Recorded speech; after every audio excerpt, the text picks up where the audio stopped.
اب آ رہی ہے انبیاء کے ماننے والوں میں جو بڑی بیماری پیدا ہو جاتی ہے، غلو کی بیماری ہے، ایگزیجریشن، کہ نبیوں کو مانا تو پھر مانتے ہوئے حد سے ہی آگے بڑھا دیا. معاذ اللہ، استغفر اللہ. یا اہل الکتاب لا تغلو فی دینکم، اے اہل کتاب، اے نصارہ کے گروہ، عیسائیوں، اپنے دین میں ایگزیجریشن مت کرو، غلو نہ کرو، حد سے مت آگے بڑھو. ولا تقولوا علی اللہ الا الحق، اور اللہ پر کوئی بات نہ باندھو مگر حق بات جو ہو، سچی بات اللہ کے بارے میں وہ کرو. اپنی طرف سے چیزیں اللہ تعالیٰ کے اوپر نہ تھوپ دو. اور ان میں سے ایک چیز کیا تھوپی ہوئی تھی کہ عیسیٰ علیہ السلام کو وہ اللہ کا بیٹا مانتے تھے. کیتھولک اور پروٹیسٹنٹ کیا کہتے ہیں، جو اس زمانے میں جیکوبائٹس تھے، کہ عیسیٰ علیہ السلام ہی اللہ ہے، معاذ اللہ. تو اللہ تعالیٰ نے فرما دیا انما المسیح عیسی ابن مریم رسول اللہ، بے شک عیسیٰ بن مریم علیہ السلام تو نہیں مگر اللہ کے رسول. یہ اب ان کا منصب بیان ہو رہا ہے، وہ اللہ نہیں ہے، وہ گاڈ انکارنیٹ نہیں ہے، وہ اللہ کے رسول ہے. وَكَلِمَتُهُ، اور اللہ کا خاص کلمہ ہے، اللہ کا کلمہ کن. ویسے تو سارے اللہ کا کلمہ کن ہے، لیکن عیسیٰ علیہ السلام خاص ہے. القاها الى مریم، اور وہ کلمہ جو اللہ تعالیٰ نے القا کیا مریم پر، یعنی ان کا والد تو کوئی نہیں تھے، تو وہ جو مسنگ ایلیمنٹ ہے وہ اللہ تعالیٰ کا امر کن ہے. وَرُوحٌ مِّنْهُ، اور اللہ تعالیٰ کی طرف سے روح ہے، خاص روح عیسیٰ علیہ السلام. ویسے تو ہم سب وَنَفَخْتُ فِيهِ مِن رُوحِي ہے، قرآن میں آیا. آدم علیہ السلام میں بھی روح پھونکی گئی، ہر انسان میں اللہ تعالیٰ نے روح پھونکی اپنی طرف سے، لیکن عیسیٰ علیہ السلام خاص اللہ کی روح ہے. یہ آج کے عیسائی جو مشنری ہیں وہ اس کو پیش کرتے ہیں کہ دیکھیں جی عیسیٰ علیہ السلام اللہ میں سے روح ہے، وہ یہ ترجمہ کرتے ہیں. تو یہ بات سمجھ لیں آپ کہ من کے دو ترجمے ہیں. پرائمری ترجمہ من کا ہوتا ہے فرام، سے، کسی کی طرف سے.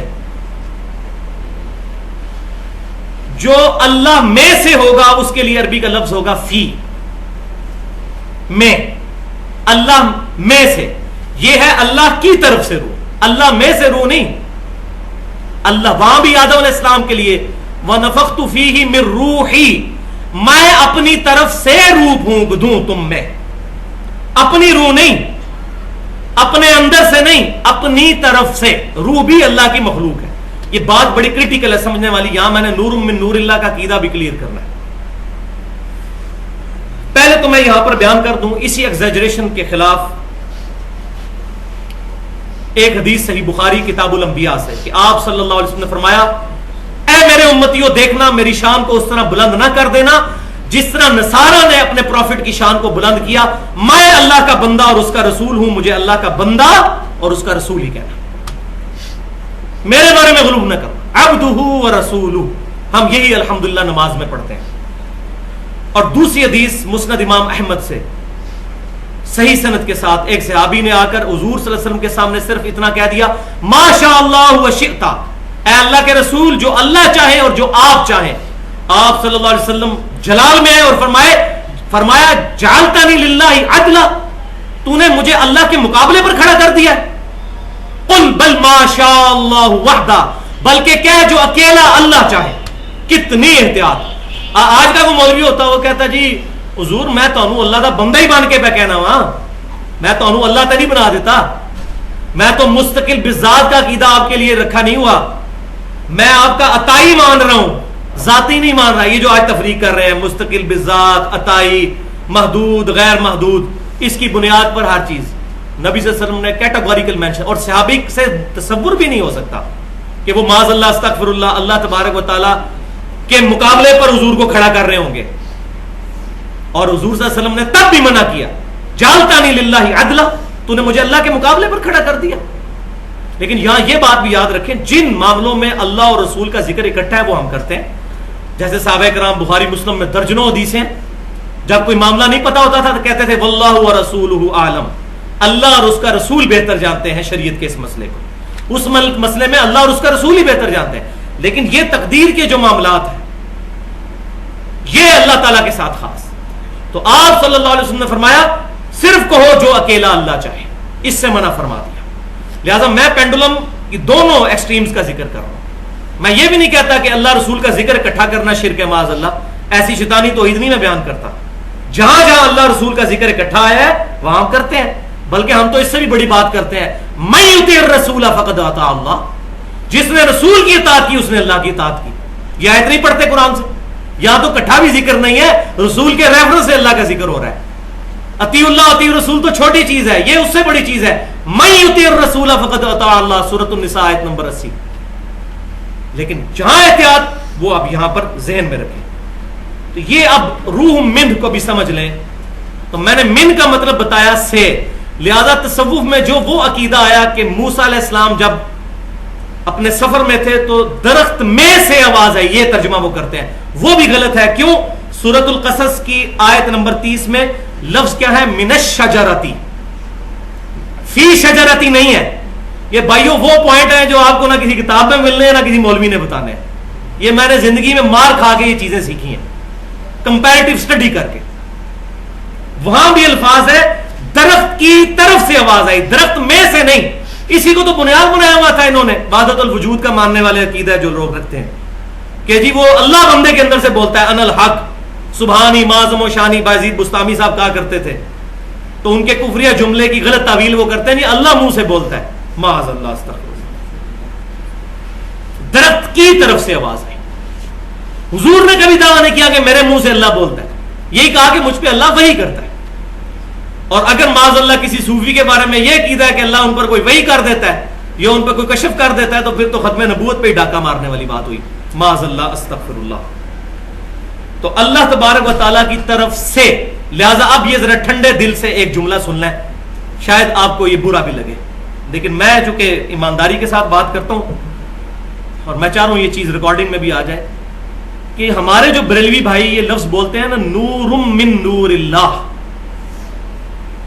یہ کوئی شرکیہ جملہ نہیں, نہ یہ کوئی کفریہ جملہ ہے. یہ عقیدہ دیکھنا ہوگا کیا ہے. اگر وہ نور من نور اللہ کا مطلب یہ لیتے ہیں کہ اللہ میں سے کوئی نکلا ہے, تو یہ تو واضح لم یلد ولم یولد کے خلاف ہوگا. نہ اللہ نے کسی کو جنا, نہ اللہ میں سے کوئی نکلا, نہ اللہ کسی میں سے نکلا.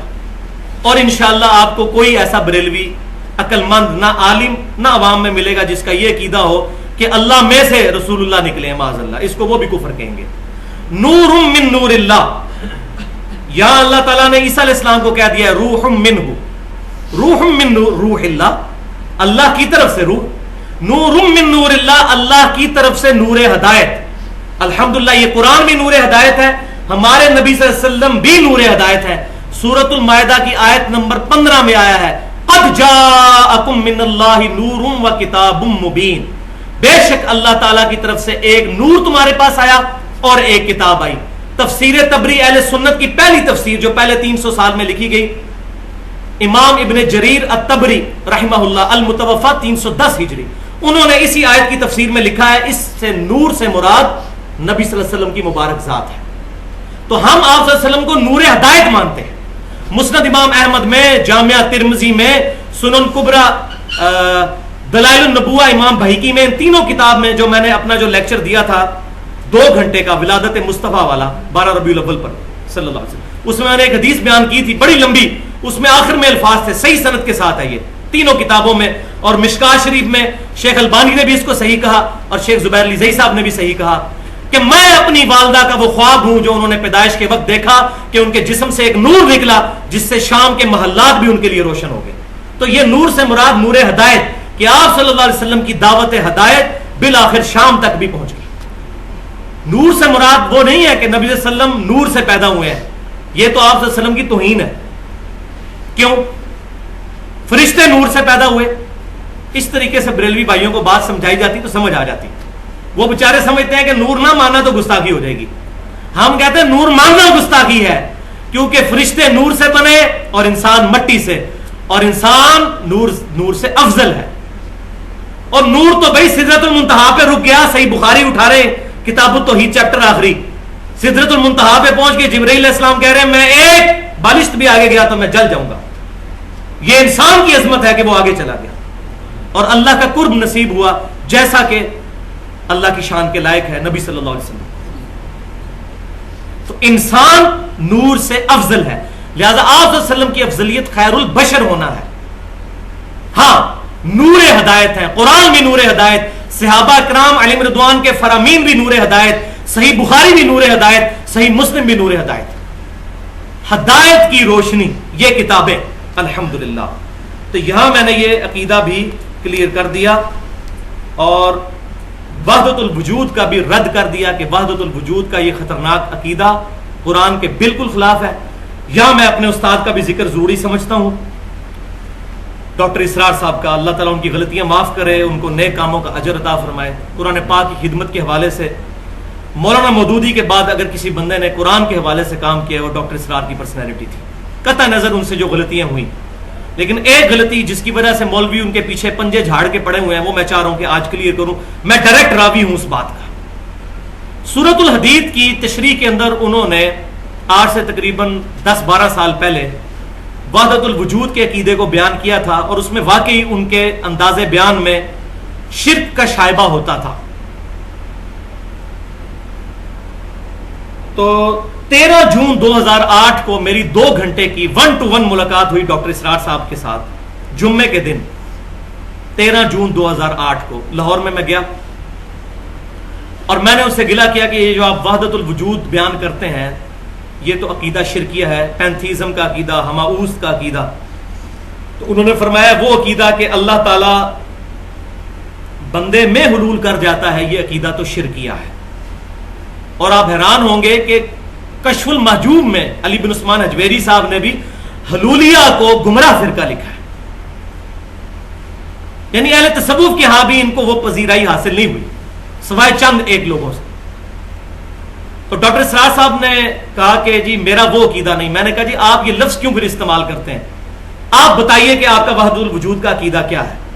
تو انہوں نے فرمایا کہ میرا وحدت الوجود سے مراد یہ ہے کہ ساری کائنات ایک وجود کی وجہ سے، ایک ہستی کی وجہ سے عدم سے وجود میں آئی ہے، اور وہ اللہ کی ذات ہے۔ تمام کائنات اسی ایک ہستی پر ڈیپینڈنٹ ہے۔ تو میں نے کہا ڈاکٹر صاحب اس کا نام تو توحید ہے علم الکلام میں، توحید کا لفظ قرآن و حدیث میں تو نہیں ہے، علم الکلام کا لفظ ہے۔ تو وہ ہنس پڑے اس بات پہ، تو انہوں نے ہنستے ہوئے کہا کہ یہ ڈاکٹر اسرار کا وحدت الوجود ہے، صوفیاء والا جو ہے وہ وحدت الوجود نہیں۔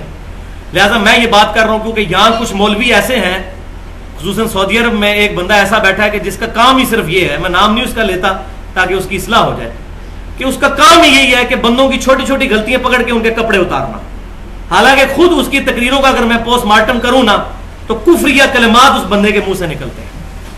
توحید کی آڑ میں بعض اوقات انبیاء کی توہین کر جاتا ہے وہ بندہ، لیکن میں اب نام نہیں لے رہا تاکہ وہ دروازہ نہ کھل جائے کہ بائی نیم مینشن کیا ہے۔ تو اس نے ڈاکٹر اسرار کے خلاف بھی پوری تقریر ریکارڈ کی، جب تک وہ زندہ تھے ان کے پاس میں فزیکلی جا کر، میں راوی ہوں ڈائریکٹ، کہ انہوں نے یہ اس معاملے میں اپنا موقف کلیئر کیا، اور اس کے تقریباً 2 سال کے بعد ان کی ڈیتھ ہوئی 14 اپریل 2010 کو۔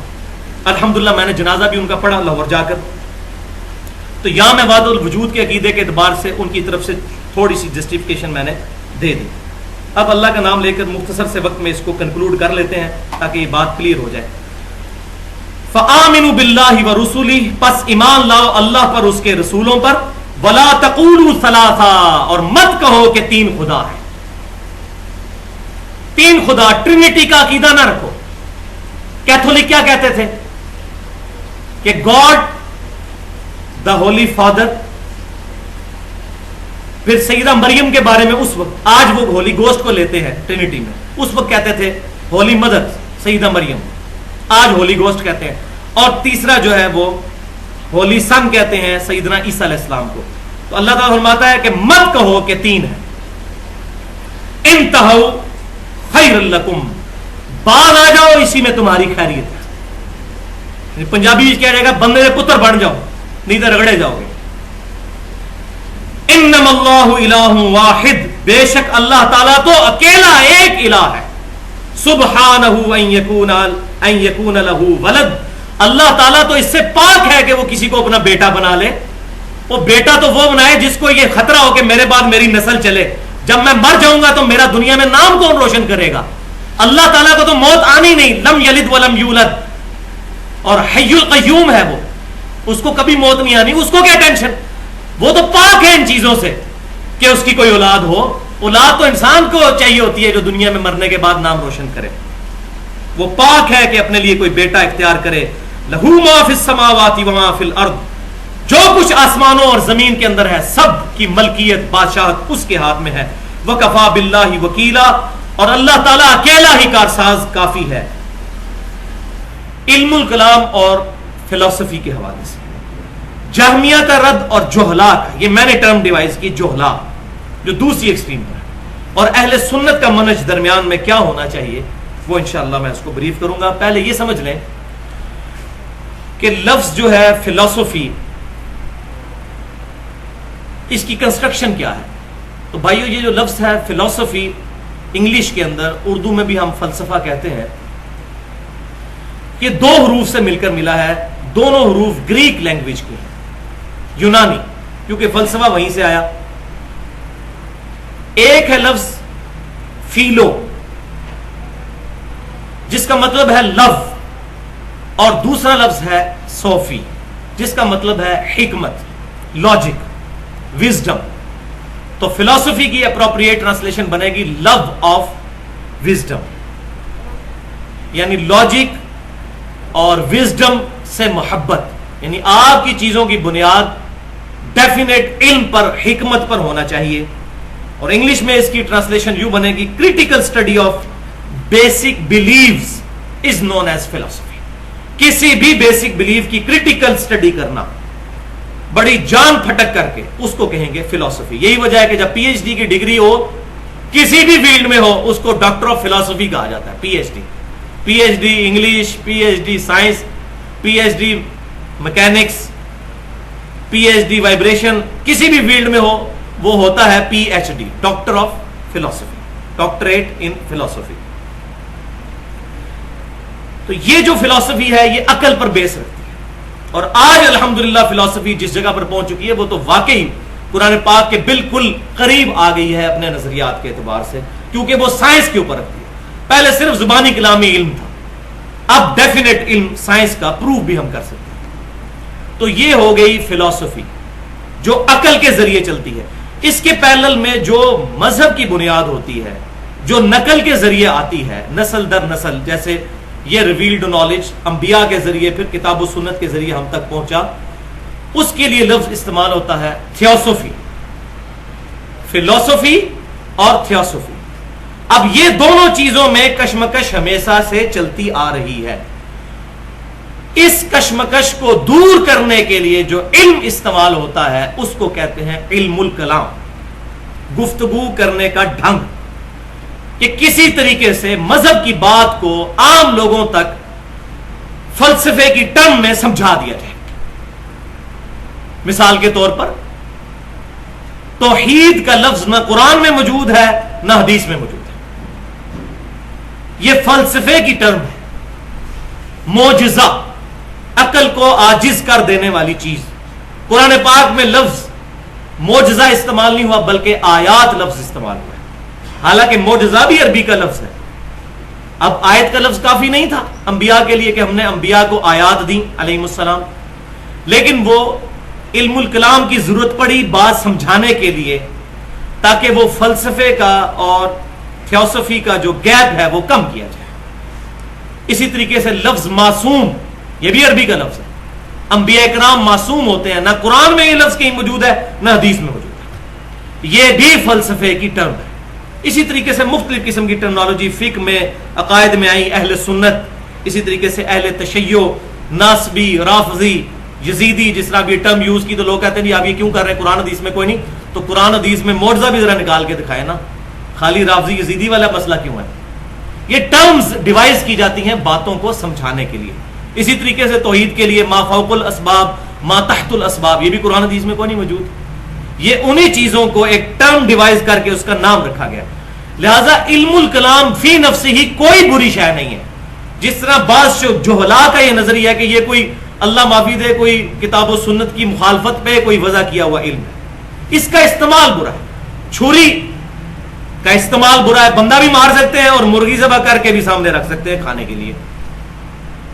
چھری فی نفسی بری چیز نہیں، اس کا استعمال برا ہے۔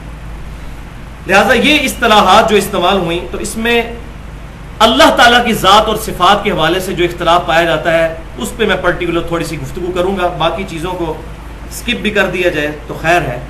تو بھائیو، ایک طرف ایکسٹریم ہے جہمیہ کا گروہ، جنہوں نے قرآن و سنت میں جو اللہ کی صفات آئیں، مثال کے طور پر اللہ کا ہاتھ، اللہ کی آنکھیں، اللہ کی پنڈلی، اللہ کا عرش، یہ سارے الفاظ قرآن اور سنت میں استعمال ہوئے بغیر کسی تمثیل کے۔ یوں نہیں میں ہاتھ کہہ سکتا، لیس کمثلہ شیء، اللہ کی مثل کوئی شے نہیں، جیسا اس کی شان کے لائق۔ یہ جتنی چیزیں آئیں تو جہمیہ کا ایک گروہ تھا جنہوں نے ان تمام چیزوں کو علم الکلام کے ذریعے ذبح کرنا شروع کر دیا اور کہا جی ہاتھ مراد نہیں، قدرت مراد ہے، عرش مراد نہیں، اس سے غلبہ حکومت مراد ہے، آنکھیں مراد نہیں، اس طریقے سے مختلف تعویل، حالانکہ واضح الفاظ قرآن و سنت میں موجود ہیں۔ سورۃ الانبیاء کھول کے دیکھیں، اللہ تعالیٰ فرماتا ہے سورۃ الحج میں کہ ہم آسمانوں کو اپنے دائیں ہاتھ میں لپیٹ لیں گے۔ اب اس کی کیا تعویل کی جائے سوائے اس کے کہ دایاں ہاتھ جیسا اس کی شان کے لائق ہے، لیکن انہوں نے کہا نہیں، اس سے مراد قدرت ہے، تو پھر دائیں کا لفظ کیوں استعمال ہوا؟ تو یہ ایکسٹریم تھی ایک جہمیہ کی۔ اب ظاہر ہے جب بھی کوئی ایکسٹریم آتی ہے تو اس کے مقابلے میں جب اس کا رد شروع ہوتا ہے تو دوسری ایکسٹریم آ جاتی ہے، جو آج ہمارے انڈیا پاکستان میں خصوصاً جو اہل حدیث مکتبہ فکر کے لوگ ہیں، جن کو میں باقیوں کی نسبت کتاب و سنت کے منہج کے سب سے قریب سمجھتا ہوں، ان میں یہ تھوڑا سا غلو آنا شروع ہوا، ایگزیجریشن۔ ان میں چند جاہل لوگ پیدا ہوئے جنہوں نے یہ کہنا شروع کر دیا علم الکلام تو یہ تو ہے ہی علم الکفر ہے، یہ تعویل کرنا ہے ہی شرک اور کفر۔ بھائی ہر وقت تعویل کرنا کفر اور شرک نہیں، کئی تعویلات انہوں نے خود بھی کی ہوئی ہیں۔ تو میں اب 3 بڑی مثالیں پیش کروں گا جس میں وہ لوگ خود بھی تعویل کرتے ہیں، اس وقت اگر کفر مان لیا جائے تو یہ کفر کا فتویٰ ان پر بھی لوٹے گا۔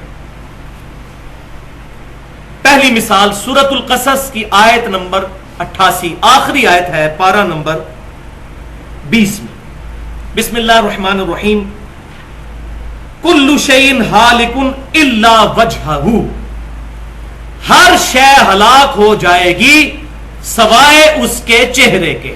یہ ہے اس کی لفظی ٹرانسلیشن، سوائے اس کے چہرے کے یعنی اللہ کے۔ کل من علیہا فان وَيَبْقَى وَجْهُ رَبِّكَ ذُو الْجَلَالِ وَالْإِكْرَامِ، ہر شے فنا ہو جائے گی سوائے تیرے رب کے چہرے کے۔ اس کا ترجمہ اٹھا کے دیکھیں جو سعودی عرب سے بھی قرآن چھپا ہے، احسن البیان صلاح الدین یوسف صاحب کا، انہوں نے بھی ترجمہ یہی کیا کہ ہر چیز ہلاک ہو جائے گی سوائے اللہ کے چہرے کے، سوائے اللہ کے منہ کے۔ ترجمہ جونا گڑھی صاحب کا ہے، ان کی تفسیر ہے صاحب۔ اب ترجمہ تو بالکل صحیح کیا، تو ساتھ ہی انہوں نے تفسیر میں لکھا یہاں منہ مراد نہیں بلکہ اللہ کی ذات مراد ہے۔ تو تعویل کر لی نا، ہونا تو چاہیے تھا منہ سے مراد منہ ہی لیتے، چہرے سے مراد چہرہ ہی لیتے۔ تعویل کیوں کی؟ کیونکہ اگر یہ تعویل نہ کرتے تو پھر یہ ماننا پڑتا کہ معاذ اللہ کی شان کے لائق جو اللہ کے ہاتھ ہے وہ بھی ختم ہو جائیں گے، کیونکہ صرف چہرے کی بات ہے، ہر چیز کو ہلاکت ہے سوائے اللہ کے چہرے کے۔ تو کیٹیگوریکل ڈینائی ہے ہر چیز کو۔ تو انہوں نے کہا یہاں چہرہ مراد نہیں بلکہ پوری ذات مراد ہے، تو یہ تعویل کی ایک مثال قرآن سے۔ دوسری مثال تعویل کی صحیح بخاری اور مسلم کی متفق علیہ حدیث ہے، آپ صلی اللہ علیہ وسلم نے فرمایا ابن آدم مجھے گالی دیتا ہے، حدیث قدسی، اللہ فرماتا ہے کہ ابن آدم مجھے گالی دیتا ہے جب وہ کہتا ہے زمانے کو برا، حالانکہ زمانہ میں ہوں۔ زمانہ تو بھائی مخلوق ہے، وقت ٹائم مخلوق ہے، اللہ کی کریٹ کی ہوئی ہے ٹائم اینڈ سپیس۔ اب سب لوگ جب اس کا ترجمہ کرتے ہیں حدیث کا، حالانکہ الفاظ میں عربی کے آپ کو پڑھ کے سناتا ہوں، مجھے بتائیں اس میں ترجمہ ڈائریکٹ کیا بن رہا ہے؟ یؤذین ابن آدم یسب الدہر، ابن آدم مجھے اذیت دیتا ہے جب وہ گالی نکالتا ہے زمانے کو، وَأَنَا الدَّهْرُ، جبکہ زمانہ میں۔ اللہ کا نام الدہر کہیں پر بھی نہیں ہے، حالانکہ یہاں الفاظ ہے وَأَنَا الدَّهْرُ، میں الدہر ہوں۔ اگر یہ ترجمہ کر لیا جائے تو پھر اللہ تعالیٰ بھی مخلوق بن جائے گا باذ اللہ۔ تو سب نے یہ ترجمہ کیا اس کا کہ انا الدہر سے مراد یہ ہے کہ زمانے کا خالق اللہ ہے، اللہ کی مخلوق میں برائی نکالنا اللہ کی برائی کرنا. اتنی بڑی تعویل کی, زمین و آسمان کی کلابیں ملا دی ہیں تعویل کرتے ہوئے. تو یہ تعویل کیوں کی؟ صرف اس لیے کہ وہ دوسرا معنی لیا جائے تو بیڑے گرک ہو جائے گا. علم الکلام یہاں استعمال کرنا پڑا, اس کے بغیر چارہ نہیں ہے. یہ میں اس لیے بتا رہا ہوں کہ ادھر یہ اس جولا کے طبقے نے مولانا مودودی کے اوپر فتوے لگائے ہیں کہ یہ اہل سنت کی انہوں نے رائے چھوڑ دی, انہوں نے تو بڑی بڑی آیات کی تعویل کر دی ہے. بھائیو یہ تعویل کیوں, اس کے اوپر کفر کے فتوے کیوں نہیں لگتے؟ ٹھیک ہے مجھے بھی مولانا مودودی سے بعض جگہ پر اختلاف ہے, لیکن اوورآل ان کا وہ مقصد نہیں تھا معاذ اللہ جو جہمیہ کا عقیدہ تھا. انہوں نے دونوں مطلب لکھے ہیں عرش پر استوا کے. انہوں نے کہا کہ عین ممکن ہے کوئی یہ عرش واقعی فزیکلی ہو, اور عین ممکن ہے اس سے مراد سلطنت ہو. جب ایک بندہ اپنے دونوں مفہوم بیان کر رہا ہے, اب اس کے بارے میں بدگمانی نہ کی جائے جبکہ وہ اہل سنت کے منہج پر. ورنہ یہ وہی پنجابی والی بات ہے, بعض لوگوں کو بری لگتی ہے, یہ الزامی جواب ہے جس کو پنجابی میں کہا جاتا ہے پھکی. مثال نمبر 3 صحیح بخاری اور مسلم کی متفق علیہ حدیث ہے. امام کائنات صلی اللہ علیہ وسلم نے فرمایا 7 لوگوں کو اللہ کا سایہ نصیب ہوگا اس دن جس دن کسی اور کا سایہ نہیں ہوگا سوائے اس کے سائے کے. عربی سن لیں آپ, سبعۃ یظلھم اللہ فی ظلہ, 7 لوگ ایسے ہیں جن کو اللہ تعالی اپنا سایہ عطا فرمائے گا, یوم لا ظل الا ظلہ, جس دن کوئی سایہ نہیں ہوگا سوائے اس کے سائے کے, اللہ کے سائے کے. تو اللہ کا سایہ ہے, کسی نے ترجمہ نہیں کیا, سب نے بریکٹوں میں لکھا ہوا ہے اس دن اللہ اپنے عرش کا سایہ نصیب کرے گا. یہ تعویل کیوں کرنی پڑی؟ عرش کے الفاظ دور دور تک کہیں نہیں اس میں موجود, الفاظ واضح ہیں, لا ظل الا ظلہ, کوئی سایہ نہیں سوائے اس کے سائے. تو یہاں بھی تعویل کرنی پڑ گئی, علم الکلام کا استعمال کرنا پڑ گیا. یہ بھائیوں میں یہ ٹیکنیکل گفتگو کر رہا ہوں, انشاءاللہ جب بعد میں لوگ سنیں گے ان کو پتا چلے گا ان ایشوز کو آج تک کسی نے ایڈریس کیا نہیں. اس حوالے سے یہ اتنی امپورٹنٹ چیزیں ہیں کہ یہ کیپیبلٹی سے باہر ہے, لوگوں کو یہ پہلے چیزیں سمجھنی پڑتی ہیں پھر بیان کرنی پڑتی ہیں. اب اہل سنت کا منہج اس کے درمیان ہے, نہ تو ہم جہمیہ ہیں اور نہ جہلا ہیں, ہماری درمیان کی راہ ہے. اہل سنت فرقہ نہیں, اہل سنت منہج. اور وہ یہ ہے کہ جہاں پر ہمارے سلف نے تعویل کی, صحابہ تابعین تبع تابعین نے سمجھتے ہوئے, اس تعویل کو ہم بھی جائز سمجھتے ہیں. اور آج بھی اگر بعض چیزوں کی تعویل کرنی پڑ جائے علم الکمال کلام کے حوالے سے, اور سلف میں اس کے بارے میں کوئی رائے نہ ملتی ہو, اس کی مخالفت میں بھی نہ ملتی ہو, تو کوئی حرج نہیں اس معاملے میں. کوئی نہیں کرنا چاہتا نہ کرے, لیکن فتویٰ بازی کسی پر نہ کی جائے. اب اہل سنت کا, اصحاب الحدیث کا منہج محدثین کا کیا ہے اللہ کی ذات اور صفات کے حوالے سے؟ 2 حدیثیں میں یہاں پر بیان کروں گا. یہ بہت کریٹیکل احادیث ہیں اور دونوں جامعہ ترمذی کے اندر ہیں. جامعہ ترمذی کتاب الزکات انٹرنیشنل نمبرنگ کے مطابق 662 نمبر حدیث ہے. رسول اللہ صلی اللہ علیہ وسلم نے ارشاد فرمایا, اور یہ حدیث بخاری اور مسلم میں بھی ہے, لیکن ترمذی سے میں اس لیے پڑھ رہا ہوں کہ اس پہ امام ترمذی نے اہل سنت کا منہج بھی ساتھ بیان کیا ہے اور جہمیہ کا رد کیا ہے. ایگزیکٹ امام ترمذی کے میں الفاظ انشاءاللہ یہاں سے پڑھتا ہوں. نبی صلی اللہ علیہ وسلم نے ارشاد فرمایا, بے شک اللہ صدقے کو قبول کرتا ہے اور داہنے ہاتھ کو آگے بڑھا کر اپنے داہنے ہاتھ میں صدقہ لیتا ہے, پھر اس کی پرورش کرتا ہے یہاں تک کہ وہ احد پہاڑ کے برابر ہو جاتا ہے, جیسا کہ تم میں سے کوئی شخص گھوڑے کے بچے کو پالے اور وہ بڑا ہو جائے. اس طریقے سے اللہ تعالیٰ تمہاری نیکی کو پالتا ہے, اپنے دانے ہاتھ سے تمہارے صدقے کو ریسیو کرتا ہے. اب دانا ہاتھ یہ واضح طور پر الفاظ موجود ہیں جیسے قرآن میں آئے تھے. اس کی تعویل یہ کرنا کہ اس سے مراد قدرت ہے, یہ سخت زیادتی ہے, یہ جہمیہ نے. اس پر کیا کامنٹس ہیں؟ امام ترمذی لکھتے ہیں, یہ الفاظ غور سے سنیں, اس اور اس جیسی کئی احادیث جن میں اللہ کی صفات کا ذکر ہے, جیسا کہ اللہ کا ہر رات کو دنیا کے آسمان پر اترنا, تو کئی اہل علم کہتے ہیں کہ یہ روایات ثابت ہیں اور ہم ان پر ایمان لاتے ہیں, لیکن وہم میں مبتلا نہیں ہوتے کہ اس کی ڈیٹیل کیا ہے, اس میں نہیں پڑھتے. بس یہ نہیں کہا جائے گا کہ کیسے اور اس کی کیفیت کیا ہے وغیرہ وغیرہ. اسی طرح امام مالک بن انس امام مالک, سفیان بن عیینہ, عبداللہ بن مبارک, یہ تینوں چوٹی کے اہل سنت کے علماء, تبع تابعین میں سے. ان کا بھی یہی کہنا ہے کہ ان احادیث پر صفات کی کیفیت میں پڑے بغیر ایمان لانا ضروری ہے. اہل سنت والجماعت کا یہی قول ہے. اہل سنت والجماعت, یہ لفظ امام ترمذی نے استعمال کیا, امام مسلم نے. یہ اس زمانے کے اہل سنت والجماعت ہے, آج کے نہیں. اور اہل حدیث بھی اس زمانے کے, آج کے والے نہیں. آج کوئی بھی بندہ اگر اس منہج پہ ہوگا وہ وہی والا اہل حدیث کی اصحاب الحدیث ہوگا, اور اگر اس منہج پہ نہیں ہے تو خالی ٹائٹل لگانے سے نہیں ہوگا. اسی طریقے سے اہل سنت وہی ہوگا جو واقعی اس منہج پہ ہوگا, خالی ٹائٹل لگانے سے اہل سنت نہیں بنے گا. اہل سنت کا یہی قول ہے, اہل سنت والجماعت کا یہی قول ہے. لیکن جہمیہ ان روایات کا انکار کرتے ہیں اور کہتے ہیں کہ یہ تشبیہ ہے, حالانکہ اللہ نے قرآن میں کئی جگہ اپنے ہاتھ اور سماعت اور بصیرت کا ذکر کیا. جہمیہ ان آیات کی تعویل کرتے ہوئے ایسی تفسیر کرتے ہیں جو اہل علم میں سے کسی نے نہیں کی.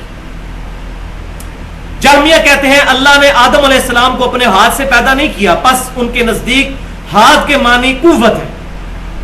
اس کے جواب میں امام اسحاق بن ابراہیم کہتے ہیں کہ تشبیہ تو اس صورت میں ہوگی کہ اگر یہ کہا جائے کہ اس کا ہاتھ کسی کے ہاتھ جیسا ہے, یا کسی کے ہاتھ کی مثل ہے, یا اس کی سماعت کسی کی سماعت سے مماثلت رکھتی ہے. بس اگر یہ کہا جائے کہ اس کی سماعت فلاں کی سماعت جیسی ہے تو یہ تشبیہ ہوگی. لہٰذا اگر صرف وہی کہا جائے جو اللہ نے کہا ہے کہ ہاتھ, سماعت, بصر, اور یہ نہ کہا جائے کہ اس کی کیفیت کیا ہے یا اس کی سماعت فلاں کی سماعت کی طرح ہے, تو یہ تشبیہ نہیں ہوگی. اللہ کی یہ صفات اسی طرح ہے جس طرح اللہ نے ان کے وصف میں فرما دیا. سورہ شورى آیت نمبر 11 پارہ نمبر 25, لیس کمثلہ شیء وہو السمیع البصیر, اللہ کی مثل کوئی شے نہیں اور وہی سننے والا دیکھنے والا. تو یہاں امام مالک کا وہ قول جس پر امت نے اجماع کیا وہ بہت اہم قول ہے. اللہ کا عرش پر استوا معلوم ہے, کیفیت مجہول ہے, یہ نہیں پتا کس طرح. یہ نہیں کہہ سکتے جس طرح میں کرسی پر بیٹھا ہوں اللہ عرش پہ بیٹھا ہے, ایسا نہیں, معاذ اللہ. اور امام نے تیمیہ کے اوپر بھی تہمت لگائی ابن بطوطہ نے کہ وہ یہ کہا کرتے تھے. ان کا بھی ایسا فاسد عقیدہ نہیں تھا, ان کی طرف یہ بات غلط مشہور. باقی مجھے ان سے کئی معاملات میں اختلاف ہے, لیکن جو بات انہوں نے نہیں کی اس مسئلے میں ہم ان کا دفاع کریں گے. یہ بات انہوں نے نہیں کی. کیفیت معلوم ہے, کیفیت مجہول ہے. استوا معلوم ہے, کیفیت مجہول ہے, اور سوال کرنا بدعت ہے کہ وہ کیسے مستوی. یہ امام مالک کا قول. تین چیزیں. دوسری حدیث ہے تو ضعیف, لیکن اس حدیث کے ساتھ امام ترمذی کے کامنٹس ہیں وہ پڑھنا میں ضروری سمجھتا ہوں. جامعہ ترمذی کتاب التفسیر انٹرنیشنل نمبر کے مطابق 3298 نمبر حدیث ہے. نبی صلی اللہ علیہ وسلم نے بیان فرمایا, سند ضعیف ہے, اس ذات کی قسم جس کے قبضے قدرت میں محمد صلی اللہ علیہ وسلم کی جان ہے. بات یہ ٹھیک ہے اگرچہ یہ حدیث کی سند ضعیف ہے. اگر تم لوگ زمین میں نیچے کی طرف رسی پھینکو گے تو وہ اللہ تک ہی پہنچے گی. پھر یہ آیت پڑھی, هو الاول والآخر والظاہر والباطن وهو بكل شيء علیم, سورۃ الحدید کی آیت نمبر 3. وہی اول ہے, وہی آخر ہے, وہی ظاہر ہے, وہی باطن ہے, اور وہ ہر چیز کا احاطہ اپنے علم کے ذریعے کیے ہوئے. اس پر امام ترمذی کیا کمنٹس کرتے ہیں؟ اہل علم اس حدیث کی تفسیر میں کہتے ہیں کہ رسی کا اللہ کی طرف پہنچنے سے مراد اس رسی کا اللہ کے علم تک پہنچنا ہے. دیکھیں تعویل آ گئی ادھر بھی, یہ چوتھی مثال ہو گئی علم الکلام کی. تعویل کر لی نا, حالانکہ حدیث کے الفاظ تھے اللہ تک پہنچے گی, انہوں نے کہا نہیں, یہاں مراد اللہ کا علم ہے, اس کی قدرت اور حکومت تک پہنچنا ہے, کیونکہ اللہ کا علم, اس کی قدرت اور اس کی حکومت ہر جگہ پر ہے, اور وہ خود تو اپنے عرش پر ہے, جیسا کہ خود اس نے اپنی کتاب یعنی قرآن میں بیان فرما دیا. کئی جگہ پر آیا الرحمن علی العرش استوى ثم استوى علی العرش, اللہ تعالیٰ عرش پر مستوی ہوا جیسا کہ اس کی شان کے لائق ہے. تو لہذا یہ احمد بریلوی صاحب نے بہت پیارا ترجمہ کیا ہے, اللہ اپنے عرش پر مستوی ہے جیسا کہ اس کی شان کے لائق ہے, بریکٹ میں. بہت پیارا ترجمہ. بجائے اس کے کچھ لوگوں نے ترجمہ کیا اللہ عرش پر جا بیٹھا, معاذ اللہ, استغفر اللہ. یہ الفاظ نہیں استعمال کرنا. اللہ عرش پر مستوی ہے جیسا اس کی شان کے لائق ہے، اس کے لیے کوئی تمثیل بیان نہیں کریں گے۔ اگلے پوائنٹ چھوٹے چھوٹے ہیں۔ پوائنٹ نمبر 3، وحدت الوجود کے عقیدے میں جو شرکیہ پہلو ثابت کرنے کے لیے، اگر وہ ڈاکٹر اسرار صاحب والا وحدت الوجود ہو جو میں نے پچھلی دفعہ بتایا، جو میں نے ڈاکٹر صاحب سے خود ڈسکشن کی، ریکارڈنگ والی نہیں، جو خود ڈسکشن کی تھی، تو وہ توحید کو وحدت الوجود کہہ رہے تھے، اس کا معاملہ ڈیفرنٹ ہے، الفاظ سے ہمیں کوئی چیڑ نہیں۔ میں نے پچھلی دفعہ بتایا نور من نور اللہ کا بھی اگر کوئی عقیدہ ان معنوں میں رکھتا ہے کہ نبی صلی اللہ علیہ وسلم اللہ کی طرف سے آئے ہوئے نور ہدایت ہیں، تو یہ بات بالکل ٹھیک ہے۔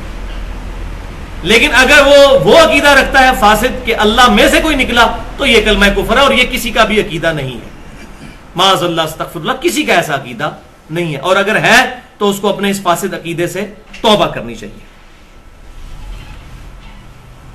یہ پوائنٹ نمبر 3 جو تھا وہ حدیث صحیح بخاری کی کتاب الرقاق چیپٹر میں انٹرنیشنل نمبرنگ کے مطابق 6502 نمبر حدیث ہے۔ یہ اکثر صوفیاء سے آپ کو سننے کو ملے گی کہ نبی صلی اللہ علیہ وسلم نے بیان فرمایا، حدیث قدسی ہے، جو کوئی میرے ولی کے ساتھ دشمنی کرے گا میرا اس کے خلاف اعلان جنگ ہے۔ بندہ میرا قرب کسی اور چیز سے نہیں حاصل کر سکتا جتنا فرائض پر پابندی سے حاصل کرتا ہے، اور نوافل کے ذریعے میرا اتنا قرب حاصل کر لیتا ہے کہ میں اس کے کان بن جاتا ہوں جس سے وہ سنتا ہے، میں اس کی آنکھ بن جاتا ہوں جس سے وہ دیکھتا ہے، میں اس کے ہاتھ بن جاتا ہوں جس سے وہ پکڑتا ہے، میں اس کے پاؤں بن جاتا ہوں جس سے وہ چلتا ہے۔ بس یہاں تک حدیث روک دیتے ہیں، اگلا ایسا نہیں بیان کرتے، کیونکہ وہ بیان کریں گے تو اپنے عقیدے کو ثابت نہیں کر سکتے۔ اگلے الفاظ کیا ہیں کہ آپ صلی اللہ علیہ وسلم نے ساتھ ہی فرمایا کہ اللہ تعالیٰ فرماتا ہے اگر وہ مجھ سے کوئی دعا کرتا ہے تو میں قبول کرتا ہوں، اور اگر مجھے میری طرف رجوع کرتا ہے کسی کے خلاف میری پناہ حاصل کرنے کے لیے، میری پناہ میں آتا ہے تو میں اس کو پناہ بھی عطا کر دیتا ہوں اس کے دشمن کے خلاف۔ یہ نہیں بیان کرتے، کیونکہ پھر وہ دوبارہ اللہ کے پاس پہنچ جائے گا، وہ جب تک اس کو اللہ نہ بنا لیں اس وقت تک تسلی نہیں ہونی۔ جب وہ اللہ سے ہی مانگ رہا ہوگا، اللہ کی پناہ میں آ رہا ہوگا، پھر کہیں گے جی پھر بزرگاں تک ہی کمال ہے، تو وہ پوری حدیث نہیں پڑھتے۔ یہ ہاتھ بن جاتا ہوں، پاؤں بن جاتا ہوں، کان بن جاتا ہوں، پھر میں وہی بات کروں گا، یہ 5ویں مثال ہوگی۔ اب تعویل کرنی پڑے گی، یہاں بھی ایگزیکٹ اگر ترجمہ کریں گے وہ جوہلا والا، جہمیہ والا، یہاں پر اگر وہ والا مسئلہ لیا جائے تعویل والا تو اس کے بغیر چارہ نہیں ہے۔ یہ 5ویں مثال ہو جائے گی تعویل کی، 5ویں پھکی ہو جائے گی، تعویل کرنی پڑے گی۔ فزیکلی اللہ تعالیٰ کسی کے کان نہیں بنتا، اس سے مراد کیا ہے؟ کان بن جاتا ہوں، ہاتھ بن جاتا ہوں، پاؤں بن جاتا ہوں، اس سے مراد یہ ہے کہ اس کے یہ تمام اعضاء پھر گناہوں سے کنارہ کشی اختیار کر لیتے ہیں، پرفیکٹلی اس کو نیکیوں پر استقامت مل جاتی ہے۔ جیسے اردو میں بھی محاورتاً بولا جاتا ہے فلاں کا تو اوڑھنا بچھونا ہی یہی ہے، جیسے ہمارے پروفٹ کے لیے سورۃ الانعام کی آیت نمبر 162 میں آیا قل ان صلاتي ونسكي ومحياي ومماتي لله رب العالمین۔ اے محبوب صلی اللہ علیہ وسلم آپ فرما دیجئے بے شک میری نماز، میری قربانی، میرا جینا، میرا مرنا سب کچھ اللہ کے لیے، میرا سب کچھ اوڑھنا بچھونا اللہ کی ذات ہے۔ یہ ہے وہ معنی۔ اس پہ پھر اعتراض کرتے ہیں کہ جی کہ وہ تو پہلے ہی گناہوں سے بچا ہے تو تب اللہ نے اس کو یہ انعام دیا ہے۔ بات بالکل ٹھیک ہے، جو بندہ گناہوں سے بچے گا پھر اللہ تعالیٰ اس کو یہ انعام دے گا، لیکن بھائیوں اللہ تعالیٰ کا انعام دینا اصل میں ہے کسی کا نیکیوں پر استقامت اور گناہوں سے بچنے پر استقامت۔ یہ تو اللہ کی توفیق کے بغیر ممکن نہیں۔ پہلے انسان کک مارے گا پھر اللہ کی طرف سے رسپانس آئے گا، وَالَّذِينَ جَاهَدُوا فِينَا لَنَهْدِيَنَّهُمْ سُبُلَنَا، جو لوگ ہماری راہ میں کوشش کریں گے ان کے لیے ہم اپنی راہیں کھولیں گے۔ تو پہلے کک بندے نے مارنی ہے، پھر اللہ تعالیٰ اس کو استقامت دے گا، جس کا ثبوت وہ سورہ آل عمران کی آیت نمبر 31 ہے۔ قُلْ إِن كُنتُمْ تُحِبُّونَ اللَّهَ فَاتَّبِعُونِي يُحْبِبْكُمُ اللَّهُ۔ اے محبوب صلی اللہ علیہ وسلم ان سے فرما دیجئے اگر اللہ سے محبت کرتے ہو تو پھر میری یعنی نبی صلی اللہ علیہ وسلم کی اتباع کرو، پھر اللہ تم سے محبت کرے گا، اور اللہ جب محبت کرے گا تو پھر ظاہر ہے گناہوں سے محفوظ کر دے گا، اور اس کے ساتھ بھی موجود ہے وَيَغْفِرْ لَكُمْ ذُنُوبَكُمْ، تمہارے گناہوں کو بھی معاف کر دے گا۔ تو ہاتھ بن جاتا ہوں، پاؤں بن جاتا ہوں، اس سے مراد ڈائریکٹ بننا نہیں ہے، بلکہ اس سے مراد یہ ہے، اور وہ عقیدہ حلولیہ کا اس کو تو میں نے بتایا کشف المحجوب میں بھی کفر لکھا ہے.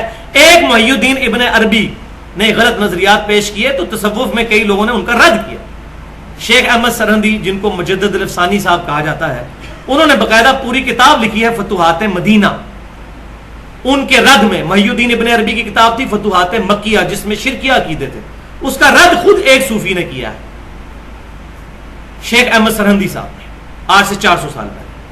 تو وہ عقیدہ تمام تصوف کو پریزنٹ نہیں کرتا. پوائنٹ نمبر 4 وہ ہے علم غیب اور کشف کے حوالے سے کہ غیبی علوم انبیاء کرام علیہ السلام کے علاوہ کسی اور کے لیے ماننا. تو بھائیو ایسا عقیدہ رکھنا ختم نبوت کے منافی ہے, سوائے ایک چیز کے جو بخاری اور مسلم میں ہے کہ میری وفات کے بعد اب نبوت کی خبروں میں سے صرف مبشرات باقی ہیں. پوچھا گیا مبشرات کیا ہیں, تو فرمایا آپ صلی اللہ علیہ وسلم نے کہ وہ خواب ہے. لیکن ساتھ ہی صحیح مسلم میں حدیث ہے, آپ صلی اللہ علیہ وسلم نے فرمایا کہ خواب شیطان کی طرف سے بھی ہو سکتا ہے اور خواب اللہ کی طرف سے. اب یہ فیصلہ پھر کتاب و سنت پہ ہوگا کہ یہ خواب صحیح ہے یا فراڈ ہے, کیونکہ ہر مکتبہ فکر ہی نبی صلی اللہ علیہ وسلم کو خواب میں دیکھتا ہے اور کہتا ہے جی نبی صلی اللہ علیہ وسلم نے کہا کہ یہ جماعت ٹھیک ہے, باقی ساری فارغ ہے. میں تو ساری جماعتیں پھری ہیں, کیا تبلیغی جماعت, کیا دعوت اسلامی, اسی طریقے سے باقی مکاتب فکر کی جماعتیں, ساروں کے پاس ماشاءاللہ تھوک کے حساب سے خواب موجود ہے بیان کرنے کے لیے. اور پھر دوسرے کا نہیں مانیں گے, اپنا ہی مانیں گے, انہیں جی ان کو تو آ ہی نہیں سکتا خواب. تو بھائیو یہ جو ایک دوغلی پالیسی چل رہی ہے نا, یہ بہت غلط چیز ہے. اسی کو بنیاد بنایا صوفیاء نے, اور انہوں نے کہا جی ہمیں جو ہے وہ کشف ہو جاتا ہے, غیبی خبریں حاصل ہو جاتی ہیں. اور پھر ان صوفیاء کے بھی پھر چیزوں کو یوز کر کے پھر ایک بندے نے بالکل ننگی قسم کی بات کر دی, اور بیچارہ جو ہے وہ کافر ڈکلیئر ہو گیا, غلام احمد قادیانی. بیچارہ اس لیے کہہ رہا ہوں کہ اس سے بڑی باتیں صوفیاء کر کے گئے ہیں, لیکن ان کو ہم سارے رحمت اللہ علیہ کہتے ہیں. ہم سے مراد جو آپ لوگ ہیں, میں تو نہیں کہتا, میں تو احتیاط کرتا ہوں, نہ ان کے بارے میں بدگمانی کرتا ہوں اور نہ کوئی حسن ظن رکھتا ہوں, کیونکہ ان کی کتابوں میں بہت کچھ فراڈ موجود ہے. کسی کو تسلی کرنی ہو تو ہمارا ریسرچ پیپر ahlsunnatpak.com پہ رکھا ہوا ہے, اندھا دھند پیروی کا انجام. کوئی بزرگ کلمہ پڑھوا رہے ہیں لا الہ الا اللہ چشتی رسول اللہ, کوئی کلمہ پڑھوا رہے ہیں لا الہ الا اللہ اشرف علی تھانوی رسول اللہ, معاذ اللہ استغفر. تو حسن ظن کیسے ہم قائم رکھیں بھائی؟ تو ہم بریک ایون پوائنٹ پہ آ جاتے ہیں, نہ ان کو ہم گستاخ ڈکلیئر کرتے ہیں اور نہ ان کی بزرگی کا اعتراف کرتے ہیں. لیکن بھائیو انہی چیزوں کو پھر بنیاد بنایا نا غلام احمد قادیانی نے, اور اس نے جو ہے وہ اپنی کتاب کے اندر باقاعدہ صوفیاء کے کشف کے حوالے دیے ہیں. اس کی آپ اگر کتابیں پڑھیں نا, روحانی خزائن, حقیقت الوحی خصوصاً وہ کتاب, کشتی نوح, مکتوبات احمدیہ, یہ کتابیں آپ پڑھیں تو آپ دنگ رہ جائیں گے. اس نے کہا جی یہی باتیں صوفیاء کرتے آئے ہیں, ان کو آپ سارے بزرگ مانتے ہو اور میں نے بات کی ہے. اور پھر اس نے اس میں حقیقت الوحی میں تو یہاں تک کہا ہے کہ میں اللہ کی قسم اٹھا کے کہتا ہوں کہ مجھ پہ جو کچھ کشف اور الہام ہو رہا ہے یہ اللہ کی طرف سے ہو رہا ہے. تو بھائیو یہ سارے دعوے پھر بالآخر اس رزلٹ تک پہنچے, اس کے پیچھے بنیاد ان لوگوں نے فراہم کی. تو ہم ان کا بھی رد کرتے ہیں. اس پہ میں نے 50 منٹ کی گفتگو کی ہے علم غیب پر, ahlsunnatpak.com پہ مسئلہ نمبر 6 کے نام سے رکھی ہوئی ہے, وہ ڈیٹیل سے سن لیں. اس میں میں نے کشف اور ان تمام چیزوں کو ڈیٹیل کے ساتھ بیان کیا. لیکن آج یہاں پر میں 2 حدیثیں بیان کرنا ضروری سمجھتا ہوں. پہلی حدیث صحیح بخاری اور مسلم کی کہ آپ صلی اللہ علیہ وسلم نے فرمایا, متفق علیہ حدیث ہے, کہ پہلی امتوں میں جو گزر چکی اگلی امتیں, ان میں محدث ہوا کرتے تھے. ایک ہوتا ہے محدث, حدیث روایت کرنے والا, ایک ہوتا ہے محدث جس کے دل میں بات ڈالی جائے. تو پچھلی جو امتیں جو اگلی گزر چکی ہیں ان میں محدث ہوا کرتے تھے. میری امت میں اگر کوئی ہوتا تو سیدنا عمر ہوتے, اگر ہوتا تو وہ بھی صرف ایک بندے کا آپ نے فرمایا کہ وہ عمر ہوتے, وہ بھی نہیں ہے. پہلے کشف اور الہام ہو جایا کرتا تھا, جیسے حضرت موسیٰ کی والدہ کو ہوا, عیسیٰ علیہ السلام کی والدہ کو ہوا, وہ انبیاء میں سے تو نہیں تھی. لیکن اس امت میں یہ بین ہے.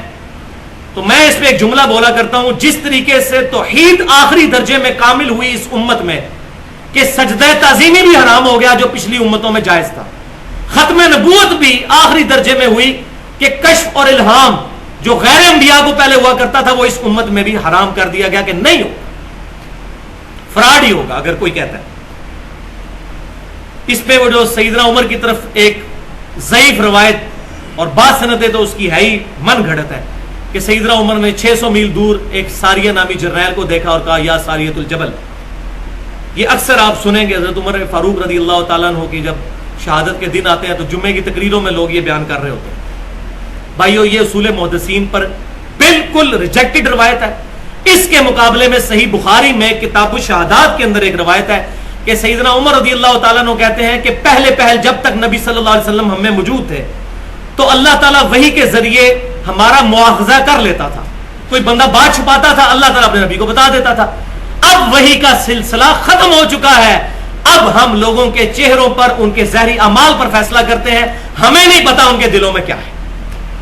یہ بخاری میں تو سیدنا عمر یہ کہہ رہے ہیں تو یا ساری الجبل کی طرف, اور نہیں جی اللہ تعالیٰ چاہے تو پھر دکھا دے. بھائیو یہ فارمولہ اگر فٹ کر لیا جائے نا تو سارے کے سارے فاسد عقیدے جائز ہو جائیں گے. پھر اللہ تعالیٰ چاہے تو حضرت علی آج بھی مدد کر سکتے ہیں ہماری, یہ بھی ٹھیک ہے. اللہ تعالیٰ کے بارے میں آپ کون ہوتے ہیں فیصلہ کرنے والے, کہ آپ کون ہوتے ہیں کہ اللہ تعالیٰ یہ چاہے گا؟ وَلَا تَقُولُوا عَلَى اللَّهِ إِلَّا الْحَقِّ, مت بکواس کرو اللہ کے بارے میں مگر حق بات کہو اللہ کے بارے میں. یہ سب بکواس کرنا ہے اللہ تعالیٰ کے بارے میں, سب گستاخانہ جملے ہیں. آپ کو کس نے اختیار دیا کہ آپ یہ بات کریں کہ اللہ تعالیٰ چاہے تو یہ کر لے گا, اللہ تعالیٰ چاہے تو مردہ زندہ ہو کے باہر آ جائے گا؟ وَلِعَاذُ بِاللَّہ. تو یہ قرآن جھوٹ کہہ رہا ہے سورۃ الانبیاء کی 95 نمبر آیت میں کہ جو مر گیا قیامت تک اب دنیا میں واپس نہیں آئے گا. آپ بے شک شیخ عبد القادر جیلانی کے بارے میں جھوٹا واقعہ منسوخ کرتے رہے کہ انہوں نے 11 سال بعد وہ برات جو ہے وہ اتار دی تھی. وَلِعَاذُ بِاللَّہ تعالیٰ. سب جھوٹ ہے. اسی لیے کتاب و سنت کی بات شروع کریں تو فوراً بھڑک اٹھتے ہیں کہ جناب یہ آپ کیا جی, بزرگوں کو نہیں تھا کتاب و سنت پتا.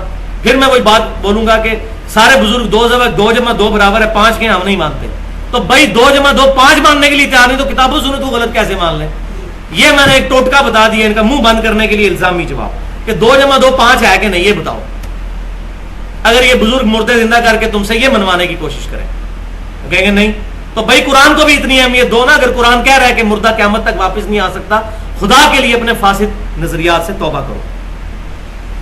اور یہاں پر میں بھی ایک جملہ کشف کے حوالے سے بولنا چاہتا ہوں تاکہ بات بالکل واضح ہو جائے کہ جس کو یہ دعویٰ ہے نا کہ فلاں بندہ کسی کے دل کا حال جان لیتا ہے, میں اپنی میکینیکل انجینئرنگ کے مشین ڈیزائن کے فارمولے لکھ کے دیتا ہوں کاغذ پہ, وہ مجھے دیکھ کے پڑھ کے بتا دے. دل کا حال تو بڑی دور کی بات ہے, دیکھ جس میں گریک لیٹن لینگویج کے بھی کانسٹنٹ استعمال ہوئے ہوں گے 15 20 کانسٹنٹس, جن کو وہ یہ پڑھ ہی نہیں سکتا. یہ سائلن لکھا ہوا ہے, یہ سائی کا سمبل ہے, یہ سگما کا ہے, وہ اس کو دیکھ کے پڑھ کے بتا دے جو کہتا ہے میں دل کا حال جان لیتا ہوں. جب اس کا یہ معاملہ ہے کہ اللہ سکھاتا ہے تو اللہ سکھائے نا اس کو پھر یہ کہ وہ دیکھ کے یہ پڑھ کے بتائے. یہ بھائی سب فراڈ ہے. اصل میں یہ لوگ ہوتے ہیں بڑے نباز. ہر ایج کے لوگوں کے چند ایک مخصوص پرابلم ہے. 15 سال سے لے کے 20 سال تک کی جو عمر کے لوگ ہیں ان کے مخصوص پرابلم ہے, وہ ان کو پتا ہوتے ہیں. اس عمر کا جب بندہ جائے گا وہ 2-3 باتیں کریں گے, یا کہ رشتے کا چکر چل رہا ہوگا, یا وہ پڑھائی میں اس کی سپلی آئی ہوئی ہوگی. یہ 2-3 کیسز ہی ہوں گے. پھر 25 سے لے کر 35 سال تک اور ایشو ہوں گے کہ شادی شدہ ہوا اولاد نہیں ہو رہی ہوگی, یا بیوی بات نہیں مانتی ہوگی. 3-4 وہ تکے لگائیں گے, ٹھیک ہو جائے گا, کہیں گے جنہوں نے دل کا حال جان لیا. پھر اس سے بڑی عمر میں اور پرابلمز. تو ان کی بڑی نبض ہوتی ہے معاشرے کے اوپر. تو یہ اس طریقے سے یہ نباز ہوتے ہیں بڑے. تو ہم کہتے ہیں وہ بڑے پہنچے بزرگ ہیں, تو کوئی پہنچا ہوا بزرگ آپ کو ملے تو میری بات یہ ریکارڈ بھی ہو رہی ہے, میں مشین ڈیزائن کا فارمولہ لکھ کے دیتا ہوں, مجھے دیکھ کے پڑھ کے بتا دے. دل کا حال جاننا تو بڑی دور کی بات ہے. پوائنٹ نمبر 4 بھی الحمدللہ ہمارا اس حوالے سے مکمل ہوا. اس میں نے ایک لیکچر اور بھی ریکارڈ کروایا ahlsunnatpak.com پہ. مسئلہ نمبر 13 ہے علم تصوف اور حیات خضر. یہ کہتے ہیں خضر مل گیا, خضر مل گیا. میں نے بتایا وہ خضر کون ہے جو ان کو ملتا ہے, اور قرآن و حدیث والا خضر کون ہے. 40 منٹ کی گفتگو ہے اس ٹاپک پہ, وہ بھی ایکسکلوسیو گفتگو ہے. آج تک کسی نے اس موضوع پر بات نہیں کی. مسئلہ نمبر 13. اب آ جائیے سورۃ النساء کا آخری رکوع بھی 5-10 منٹ کے اندر مکمل کر لیں.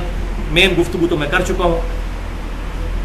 5واں سٹیپ پہلے میں نے بتایا تھا, ان 13 آیات کے اندر 7 سٹیپ ہیں جس میں سے 4 کور ہو چکے. 5واں سٹیپ ہے اور وہ ہے غلو کا علاج, ایگزیجریشن کا علاج. بسم اللہ الرحمن الرحیم. سورۃ النساء آخری رکوع. لن يستنكف المسيح ان يكون عبدا للہ، عیسیٰ بن مریم کبھی بھی اس بات میں اور محسوس نہیں کریں گے کہ ان کو اللہ کا بندہ کہا جائے. وہ تو فخریہ کہیں گے میں اللہ کا بندہ ہوں.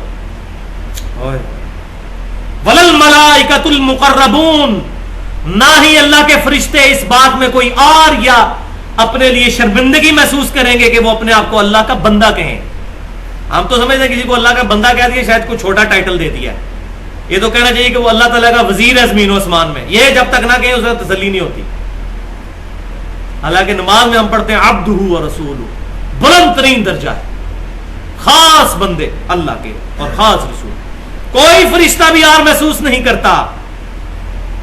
وَمَن يَسْتَنكِفْ عَنْ عِبَادَتِهِ، آ رہا ہے گاڑا فتویٰ. بات ہو رہی ہے نبیوں کی اور فتویٰ کتنا گاڑا. صرف بات سمجھانے کے لیے بھائیو، شرک is the most sensitive issue in the sight of Allah. Allah کی تلوار توحید کے معاملے میں ننگی ہے بالکل، وہ نہیں پھر دیکھتی کہ ذکر کس کا ہو رہا ہے. اگر انبیاء کے ساتھ اس طرح کی بات ہو رہی ہے تو آپ اور میں کسی شمار میں نہیں. بڑے سے بڑا کوئی صحابی تابعی کوئی بزرگ کسی کھاتے میں نہیں ہے اگر انبیاء کرام کے بارے میں یہ بات ہو رہی ہے. وَمَن يَسْتَنكِفْ عَنْ عِبَادَتِهِ، جو کوئی بھی ان میں سے بھی اگر انبیاء میں سے عیسیٰ بن مریم یا فرشتوں میں سے بھی کوئی، جبرائیل میکائیل اسرافیل میں سے بھی کوئی اگر ہماری عبادت سے تکبر کرے اور محسوس کرے مجھے اپنا رب ماننے پہ اور اپنے آپ کو بندہ کہنے پر، وَيَسْتَكْبِرْ، اور تکبر اختیار کرے، فَسَيَحْشُرُهُمْ إِلَيْهِ جَمِيعًا، تو یہ سب کے سب لوگ قیامت والے دن اللہ کے حضور جمع ہوں گے. کیسی دھمکی ہے. اگلی بات، فَأَمَّا الَّذِينَ آمَنُوا، تو جو لوگ ہوں گے ایمان والے، وَعَمِلُوا الصَّالِحَاتِ، اور نیک اعمال بھی کریں گے. خالی دودھ پینے والے مجنون نہیں ہوں گے، ایمان والے نہیں، خالی نیک اعمال کرنے والے بھی. فَيُوَفِّيهِمْ أُجُورَهُمْ، ان کو پورا پورا اجر دیا جائے گا. وَيَزِيدُهُمْ مِنْ فَضْلِهِ، اور اپنا فضل سے اللہ تعالیٰ مزید بھی عطا فرما دے. اللہ اکبر کبیرہ، والحمد للہ کثیرہ، وسبحان اللہ بکرۃ وأصیلا. وَأَمَّا الَّذِينَ اسْتَنكَفُوا، اور جو کوئی پھر اور محسوس کریں گے. یہ اب کانٹیکس وہی چل رہا ہے، چاہے وہ عیسیٰ علیہ السلام ہو یا فرشتے، یہ سمجھانے کے لیے بفرض محال وہ ایسا نہیں کریں گے، لیکن ہمیں بتایا جا رہا ہے. وَاسْتَكْبَرُوا، اور تکبر کریں گے. فَيُعَذِّبُهُمْ عَذَابًا أَلِيمًا، تو ایسے لوگوں کو ہم دردناک عذاب دیں گے، خالی عذاب نہیں. وَلَا يَجِدُونَ لَهُم مِّن دُونِ اللَّهِ وَلِيًّا وَلَا نَصِيرًا، پھر اللہ تعالیٰ کے مقابلے پر یہ کوئی اور حمایتی اور مددگار نہیں پائیں گے. بھائیو، توحید والے معاملے میں اللہ کی تلوار بالکل ننگی ہے. ابھی اگر سورۃ المائدہ شروع ہوگی اس کی آیت نمبر 17 میں اللہ تعالیٰ فرماتا ہے کوئی اللہ کا کیا بگاڑ لے گا اگر اللہ ارادہ کرے عیسیٰ کو، اس کی ماں کو اور زمین میں ساری مخلوقات جتنی ہے ان کو ہلاک کر دے. کوئی اللہ کا کیا بگاڑ سکتا ہے؟ کتنا غصہ، کتنا جلال عیسیٰ علیہ السلام پہ نہیں، نصارہ پر، کہ اس کو خدا بنایا تم نے، معبود بنا لیا. اللہ چاہے تو اس کو ہلاک کر دے. جس کو ہلاکت ہو جائے گی وہ معبود نہیں ہو سکتا. معبود تو الحی القیوم ہے. اور پھر آگے چل کر اسی چھٹے سپارے کے بالکل اینڈ میں یہ آیات آئیں گی، آیت نمبر 76.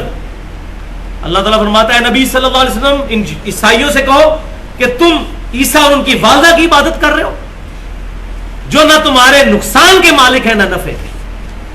عبادت تو چھوڑے نا، عبادت کرنا نہ کرنا وہ تو الگ بات. اللہ تعالیٰ ہمارا عیسیٰ ان کی والدہ تمہارے نفع نقصان کے مالک نہیں. تو بھائی سیدنا علی رضی اللہ تعالیٰ عنہ اور شیخ عبد القادر جیلانی رحمۃ اللہ علیہ ہمارے نفع نقصان کے مالک کیسے ہو سکتے ہیں جب عیسیٰ اور ان کی والدہ جن دونوں کے نام بھی قرآن میں آئے ہوئے ہیں جو ڈیفینیٹلی اولیاء اللہ ہیں. یہ غلط باتیں ان کی طرف منسوب کی گئیں بزرگوں کی طرف، جس طرح انبیاء کی طرف غلط باتیں منسوب ہوئی. اور پھر سورۃ المائدہ میں اس کا کلائمیکس ہے جس پہ میرا وہ پمفلٹ ہے، اندھادھند پیروی کا انجام. سورۃ التوبہ آیت نمبر 31 میں اس کا کلائمیکس ہے. اتخذوا احبارهم ورهبانهم اربابا من دون اللہ، یہود و نصارہ نے اپنے مولویوں اور اپنے بزرگوں کو اللہ کو چھوڑ کر اپنا رب مان لیا ہوا تھا. انہی کی باتوں پر چلتے تھے، اللہ اور اس کے رسولوں کی شریعت کو چھوڑ دیتے تھے. پوائنٹ نمبر جو سٹیپ نمبر 6 سیکنڈ لاسٹ، یا ایھا الناس قد جاءکم برہان من ربکم. یہ جو میں نے کہا تھا پوائنٹ کہ دو چیزیں اللہ کی طرف سے آئی ہیں. اے لوگوں اب اللہ کی طرف سے برہان آ گئی ہے تمہارے پاس, روشن دلیل, یعنی نبی صلی اللہ علیہ وسلم. وَأَنزَلْنَا إِلَيْكُمْ نُورًا مُبِينًا, اور ساتھ ایک نور بھی نازل ہو گیا ہے ان کے, یہ کتاب. اس جگہ پر نور سے مراد اب قرآن ہے. سورۃ المائدہ کی آیت نمبر 15 میں نور سے مراد نبی صلی اللہ علیہ وسلم ہے. قد جاءکم من اللہ نور وکتاب مبین. وہاں بھی ہے آ گیا, نازل ہونا نہیں ہے وہاں پر. یہاں بھی جب آیا آ گیا وہ برہان کے لیے, اور نازل ہوئی کتاب, لیکن نور ہدایت. جو میں نے بتایا تھا قرآن بھی نور ہدایت ہے, صحیح بخاری بھی نور ہدایت ہے, صحیح مسلم بھی نور ہدایت ہے, صحابہ کے اقوال علیہم رضوان بھی نور ہدایت ہے. اب تمہارے پاس آ گیا اللہ کی طرف سے برہان, یعنی پروفٹ صلی اللہ علیہ وسلم, اور ان کے ساتھ کتاب بھی نازل ہو گئی. اس پر بھی میں ڈیٹیل سے گفتگو نہیں کروں گا آج. اس پر میرا پورا لیکچر ہے 2 گھنٹے کا, امام الانبیاء کی دعوت قرآن, جس میں میں نے ثابت کیا ہے کہ نبی صلی اللہ علیہ وسلم کا انسٹرومنٹ آف دعوت ہی قرآن ہے. اہل سنت پاک .com پہ ریسرچ پیپر بھی رکھا ہوا ہے امام الانبیاء کی دعوت قرآن. سورۃ الانعام آیت نمبر 19, وَأُوحِيَ إِلَيَّ هَذَا الْقُرْآنُ لِأُنذِرَكُم بِهِ وَمَن بَلَغَ. اے محبوب صلی اللہ علیہ وسلم, ہم نے قرآن اس لیے نازل کیا تاکہ آپ اس قرآن کے ذریعے تبلیغ کر دیں, سب کو ڈر سنا دیں, اور جس تک یہ پہنچ جائے وہ بھی اسی کتاب کے ذریعے, فضائل اعمال کے ذریعے نہیں, فضائل سنت کے ذریعے نہیں, الرحیق المختوم کے ذریعے نہیں, اس کتاب کے ذریعے دعوت کا کام کریں.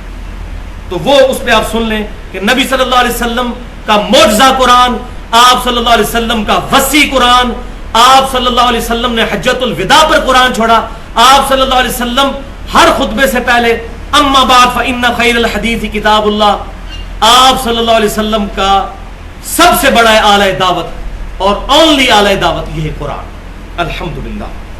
تو وہ اس کو سن لیں. اور آخری سٹیپ اس میں ہے فَأَمَّا الَّذِينَ آمَنُوا, جو کوئی اب ایمان لے آئیں گے پروفٹ پر اور اس کتاب پر صلی اللہ علیہ وسلم, آمنوا باللہ, اللہ پر ایمان لائیں گے, وَاعْتَصَمُوا, اور پھر اللہ کے ساتھ چمٹ جائیں گے. اب اللہ کے ساتھ کون چمٹ سکتا ہے, پھر تعویل کرنی پڑے گی, یعنی اس کتاب کے ساتھ چمٹ جائیں. وَاعْتَصِمُوا بِحَبْلِ اللَّهِ جَمِيعًا وَلَا تَفَرَّقُوا, یہ وہی لفظ آ گیا وَاعْتَصَمُوا بِهِ, اللہ کے ساتھ چمٹنا یعنی کتاب اللہ کے ساتھ چمٹنا, جو اللہ کی رسی ہے.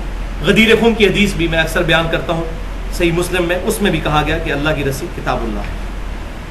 تو جو اس سے چمٹ جائے گا فَسَيُدْخِلُهُمْ فِي رَحْمَةٍ مِّنْهُ, تو ان قریب اللہ تعالیٰ داخل کر لے گا اسے اپنی رحمت میں, وفضل, اور اپنے فضل میں, وَيَهْدِيهِمْ إِلَيْهِ صِرَاطًا مُسْتَقِيمًا, اور اللہ تبارک و تعالیٰ پھر اس کو سیدھے راستے کی طرف رہنمائی فرما دے گا.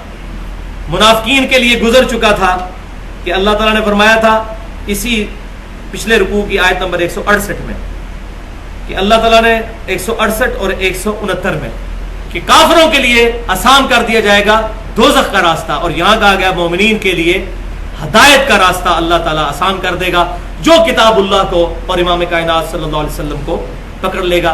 الحمدللہ فلسفہ رسالت کے اعتبار سے یہ ہماری گفتگو یہاں پر کنکلوڈ ہوئی. اہل سنت پاک .com پہ مسئلہ نمبر 38 کے نام سے فلسفہ رسالت, ختم نبوت, وحدت الوجود اور علم الکلام کے حوالے سے یہ ہماری تقریباً 2 گھنٹے کی گفتگو الگ سے بھی انشاءاللہ اپلوڈ ہو جائے گی. اللہ تعالیٰ سے دعا ہے جو میں نے حق بات کہی ہمارے دلوں میں راسخ فرمائے. اگر جذبات میں میرے منہ سے کوئی غلط بات نکل گئی اللہ تعالیٰ ہمارے دلوں سے محو کر دے. ہمیں کتاب و سنت اجماع کی تعلیمات پر فرقہ واریت سے بالا تر ہو کر چلنے کی توفیق عطا فرمائے. سبحانک اللہم و بحمدک, اشہد ان لا الہ الا انت, استغفرک و اتوب الیک, وما علینا الا البلاغ المبین.